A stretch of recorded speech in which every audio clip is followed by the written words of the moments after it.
Ikibanza cyiza kigurishwa ku giciro cyiza i Gahanga. Icyo kibanza giherereye mu kagari ka Gahanga, umurenge wa Gahanga, akarere ka Kicukiro, umujyi wa Kigali. Icyo kibanza kingana na metero kare 841. Dore impamvu eshanu ukwiye kugura icyo kibanza. Impamvu ya mbere, ni ikibanza kinini. Ubusanzwe ikibanza cyemewe kiba kingana na metero 15 kuri 20. Biba bingana n'ubuso bwa metero kare 300. Bityo urumva yuko icyo kibanza nubwo ari kimwe cyavamo ibibanza bibiri. Impamvu ya kabiri, icyo kibanza kukigeraho uvuye muri gare ya Kicukiro Nyanza ni amafaranga 300 na moto. Impamvu ya gatatu, icyo kibanza giherereye mu gace urenzeho gato kuri gare ya Kicukiro Nyanza ugana Gahanga mu gice cyo munsi y'umuhanda.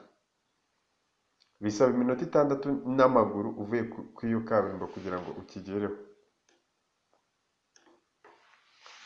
Ni ikibanza gikora ku muhanda w'itaka. Ni ikibanza kiri ku musozi uteganye n'inyubako iberamo amakwe ya Tedigas. Iyo uri kuri icyo kibanza ukareba hakurya ubona iyo nyubako.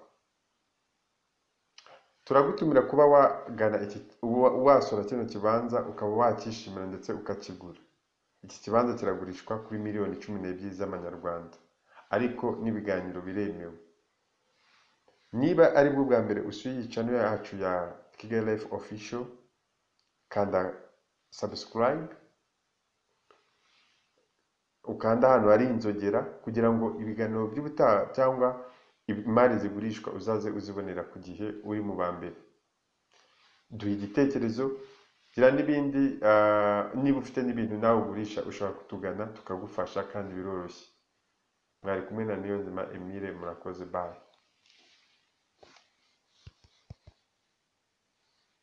Bigutwaye